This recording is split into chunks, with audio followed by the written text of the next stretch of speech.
أعوذ بالله من الشيطان الرجيم بسم الله الرحمن الرحيم وإن كنتم في ريب مما نزلنا على عبدنا فأتوا بسورة من مثله وادعوا شهداءكم من دون الله إن كنتم صادقين فإن لم تفعلوا ولن تفعلوا فاتقوا النار التي وقودها الناس والحجارة أعدت للكافرين۔ اور اگر تم اس قرآن کی طرف سے شک میں ہو جسے ہم نے اپنے بندے پر اتارا ہے تو تم اسی جیسی کوئی ایک صورت لے آؤ، اور تم اللہ کے سوا اپنے مددگاروں کو بھی بلا لو اگر تم اپنے اس دعوے میں سچے ہو، اور اگر تم یہ کام نہ کر سکو اور ہرگز تم یہ کام نہیں کر سکو گے تو تم اس آگ سے ڈرو جس کا ایندھن انسان اور پتھر ہیں، جو انکار کرنے والوں کے لیے تیار کی گئی ہے۔ اس سے پہلی 2 آیات میں اللہ نے توحید کا بیان کیا اور اس میں رسالت کا بیان ہے۔ یہی دین کے 2 ستون ہیں جن پر ہمارے دین کی بنیاد قائم ہے، یعنی ایک اللہ کو ماننا اور حضرت محمد رسول اللہ صلی اللہ علیہ وسلم کو آخری نبی اور پیغمبر تسلیم کرنا۔ تو پہلی آیتوں میں توحید کا بیان اس طرح ہوا کہ اللہ نے اپنی قدرت بیان کی، میں نے زمین بنائی، آسمان بنایا، زمین کو بچھایا، آسمان کو چھت بنایا، پانی اتارا، پانی سے میں نے پھل پھول پیدا فرما دیے، اور ان کو پیدا کرنے میں میرے ساتھ کوئی شریک نہیں ہے، میں ان کو بنانے میں اکیلا ہوں۔ تو جب ایسی بڑی بڑی مخلوق بنانے میں میں اکیلا ہوں تو عبادت بھی میرا ہی حق ہے۔ تو پہلے تو اللہ کا ایک ہونا سمجھایا، اور عبادت تو صرف ایک اللہ کی ہونی چاہیے اس کو سمجھا دیا، کیونکہ جو قدرت مجھے حاصل ہے وہ کسی اور کو حاصل نہیں ہے۔ اب یہاں سے رسول اللہ صلی اللہ علیہ وسلم کا پیغمبر ہونا بتایا ہے کہ آپ نبی ہیں، اور وہ کیسے ہیں؟ تو فرمایا کہ آپ صلی اللہ علیہ وسلم نبی ہیں، اور اس کی دلیل یہ ہے کہ ہم نے آپ کی زبان پر ایسا معجزانہ کلام اتارا ہے جس کی کوئی نظیر پیش نہیں کر سکتا۔ تو جو کلام ایسا ہو جس کی کوئی نظیر پیش نہ کر سکے، بس یہ دلیل ہے کہ یہ کسی انسان کا کلام نہیں ہے، اور جس کی کوئی نظیریں ملتی ہوں تو ظاہر ہے جس کی نظیریں مل سکتی ہوں، انسان اس کی نظیر بنا سکتا ہو، تو وہی خدائی کلام بننے کے لائق نہیں ہے۔ اللہ نے فرمایا وَإِن كُنتُمْ فِي رَيْبٍ مِّمَّا نَزَّلْنَا، اور اگر تم شک میں ہو اس قرآن کی طرف سے جو ہم نے اتارا ہے۔ یہ جو انداز خطابت ہے، اللہ نے جو کفار کو خطاب کیا ہے، اس کا ایک پس منظر بھی ہے۔ اللہ نے جب قرآن کریم کو اتارا، 40 سال کے عرصے، 40 سال کی جب آپ صلی اللہ علیہ وسلم کی عمر ہوئی تو 40 سال کے بعد آپ صلی اللہ علیہ وسلم کو نبوت ملی، آپ کے پاس قرآن کریم اترنا شروع ہوا۔ تو جو لوگ آپ کو نبوت ملنے سے پہلے نبی کہتے تھے، وہ امی آپ کو صدیق اور صادق اور امین کہتے تھے، سچا مانتے تھے، وہی لوگ آپ کے دشمن بن گئے تھے۔ اور جب آپ نے ان کو یہ کہا کہ میرے پاس اللہ کا کلام آتا ہے تو وہ اس کو تعجب کی نظر سے دیکھنے لگے، کہنے لگے ایسے کیسے ہو سکتا ہے؟ ایسا لگتا ہے کہ آپ تو کسی سے سیکھ کر وہ ہمیں پیش کر رہے ہو۔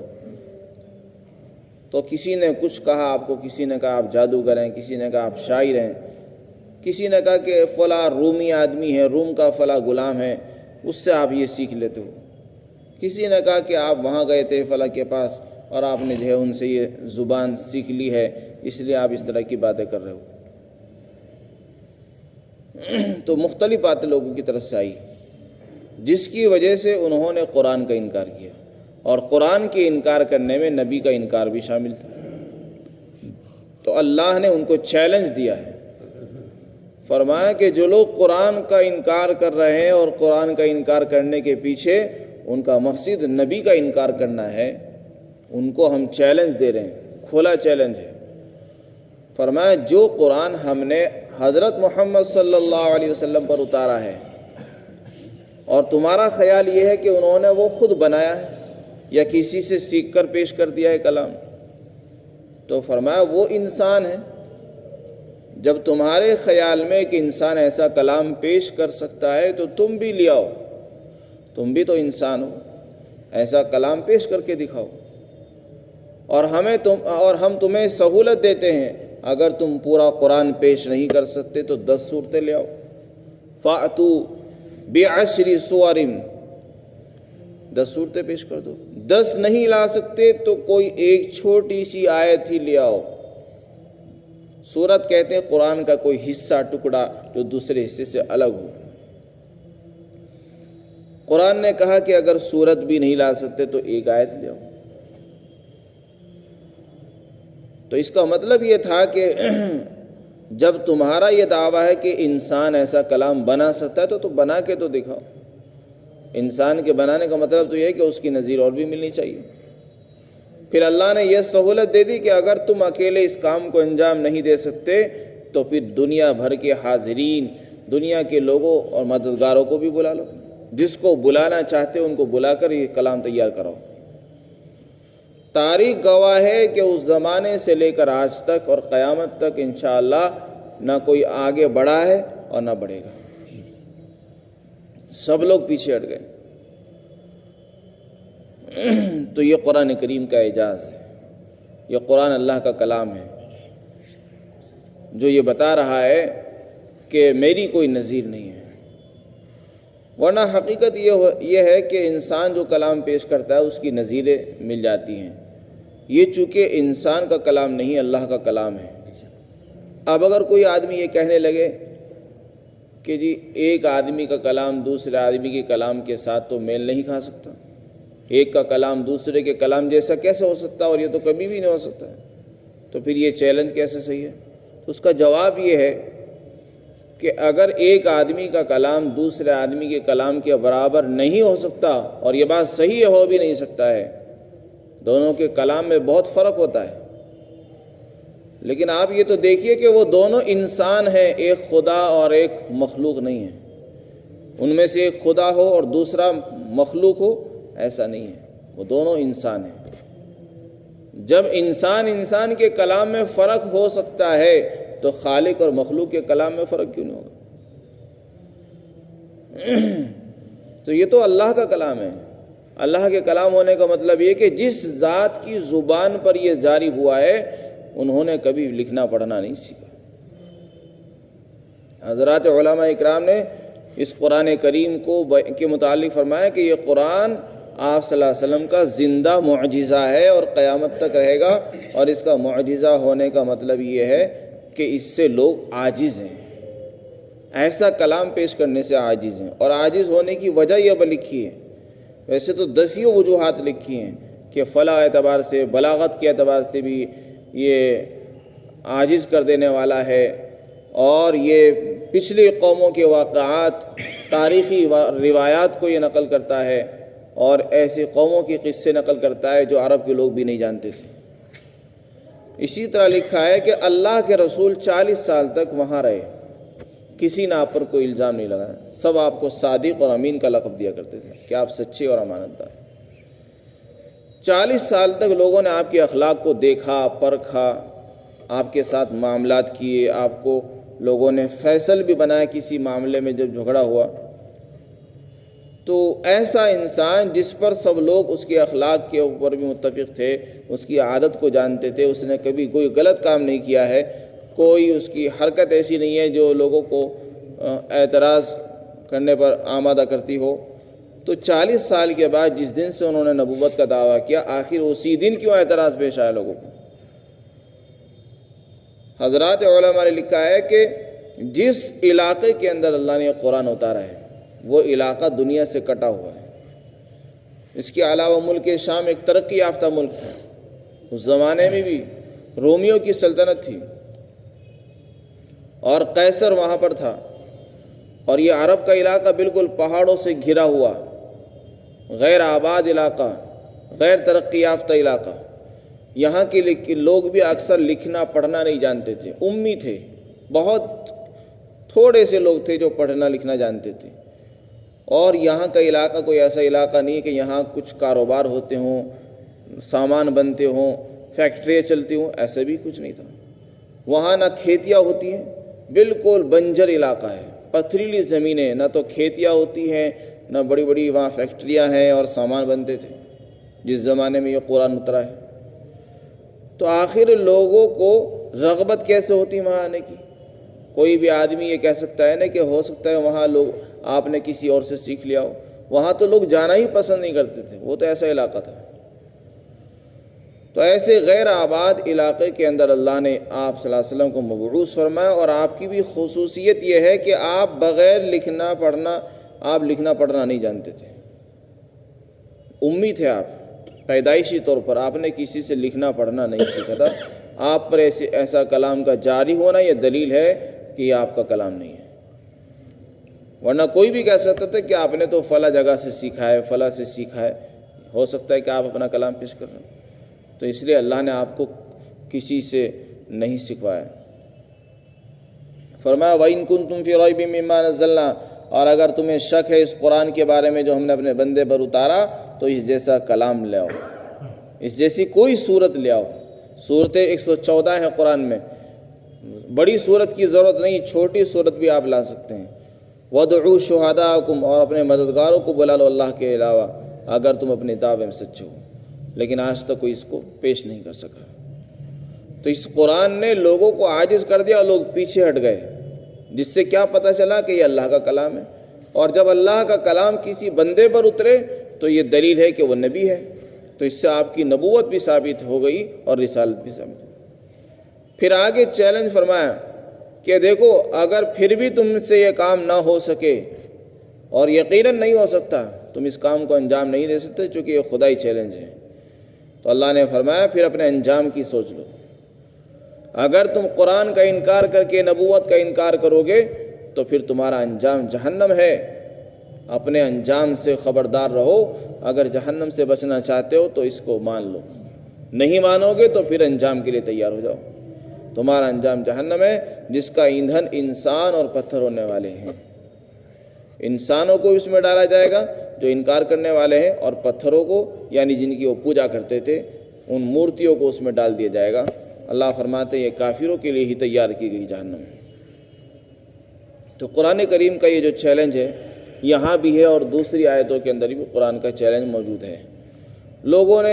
بہت سے لوگوں نے اس کی کوششیں بھی کی لیکن کامیاب نہیں ہو سکے، تو اس سے پتہ چلا ہے کہ یہ اللہ کا کلام ہے۔ حضرت شیخ جلال الدین سیوطی رحمۃ اللہ علیہ نے اپنی کتاب خصائص کبریٰ کے اندر اللہ کے رسول کے 2 ایسے معجزات کو ذکر فرمایا ہے جو آج بھی زندہ ہیں، احادیث سے اس کو ثابت کیا ہے۔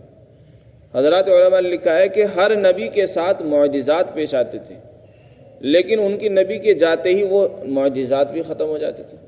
حضرت عیسیٰ علیہ السلام کو اللہ نے معجزات دیے تھے کہ وہ جس کے سر پر ہاتھ پھیر دیا کرتے تھے وہ ٹھیک ہو جاتا تھا، کوئی نابینا ہوتا اس کی آنکھوں پر آپ نے ہاتھ پھیر دیا تو اس کو بینائی لوٹ آتی تھی، کسی کو برس کی بیماری ہے، جذام کی بیماری ہوتی اس پر آپ ہاتھ اپنا دست پھیر دیا کرتے، دم کر دیا کرتے تھے، وہ ٹھیک ہو جاتا تھا۔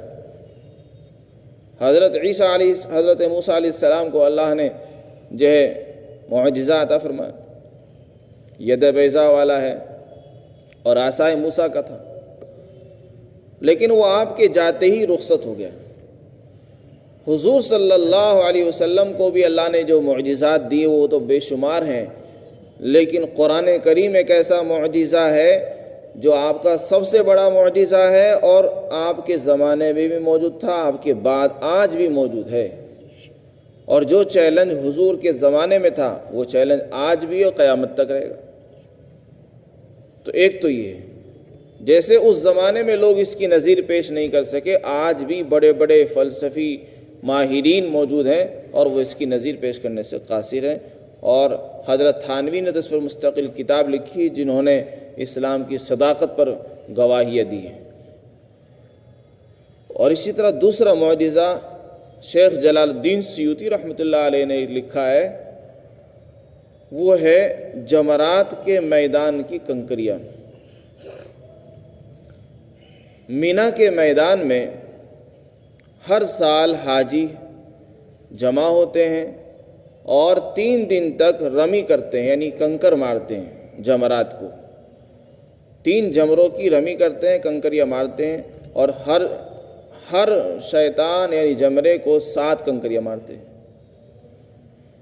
ایک صحابی حضرت ابو سعید نے حضور صلی اللہ علیہ وسلم سے سوال کیا کہ یا رسول اللہ، حاجی حج کرتے ہیں اور یہ کنکریاں بھی مارتے ہیں، اور ہر آدمی 7 کنکریاں مارتا ہے، 3 دن تک بھی مارتا ہے، لیکن یہ کنکریاں اٹھانے کا کوئی انتظام بھی نہیں، نہ کوئی ان کو اٹھاتا، تو یہ آخر جاتی کہاں ہے؟ تو آپ نے فرمایا کہ ہاں، اللہ تعالیٰ نے اس کے لیے فرشتوں کو مقرر فرما رکھا ہے کہ جس کا حج قبول ہوتا ہے اس کی کنکریاں اٹھا لی جاتی ہیں، اور جس کا حج مقبول نہیں ہوتا اس کی چھوڑ دی جاتی ہے۔ تو وہ جو کنکریاں وہاں پڑی ہوئی وہ ان بد نصیبوں کی جن کا حج قبول نہیں ہوا کسی وجہ سے۔ تو یہ حضور صلی اللہ علیہ وسلم کی گواہی تھی، آپ کا یہ کلام تھا۔ آپ نے جیسا فرمایا اس زمانے میں صحابہ نے دیکھا، اور آج کے جانے والے لوگ خود دیکھ رہے ہیں کہ اس زمانے سے لے کر آج تک کنکریاں ماری جا رہی ہیں، ان کو پتھر مارے جا رہے ہیں، لوگ پتھر بھی مارتے ہیں، کوئی کچھ مارتا ہے، لیکن حکومت کی طرف سے کوئی انتظام اس کی صفائی کا بھی نہیں، نہ وہاں سے کنکریاں اٹھانے کا انتظام ہے کہ اٹھا کر کہیں اور لے جاؤ، کہیں اور ڈال دی جائے۔ حاجی حج کرتے ہیں، لاکھوں حج کرنے والے آتے ہیں اور لاکھوں وہاں کنکریاں ماری جاتی ہیں، لیکن اب تک وہاں کوئی ٹیلا اور پہاڑ بھی جمع نہیں ہوا، ورنہ ایسا ہوتا کہ وہاں پورا پہاڑ جمع ہو جاتا اور وہ جمرے بھی اس میں دب جاتے ہیں۔ تو حضور کی وہ جو سچی گواہی تھی اس کا ثبوت آج بھی موجود ہے۔ تو اس سے پتہ چلا کہ یہ حضور کا معجزہ ہے، آپ نے جو بات پیش فرمائی وہ آج بھی ہمیں نظر آ رہی، اس کا مشاہدہ لوگ کر رہے ہیں۔ تو اس طریقے سے حضور صلی اللہ علیہ وسلم کو اللہ نے بے شمار معجزات عطا فرمائے ہیں، قرآن کریم بھی ان میں سے ایک بڑا معجزہ ہے جو آج بھی موجود ہے۔ اللہ تعالی ہم سب کو اس پر عمل کی توفیق نصیب فرما دے۔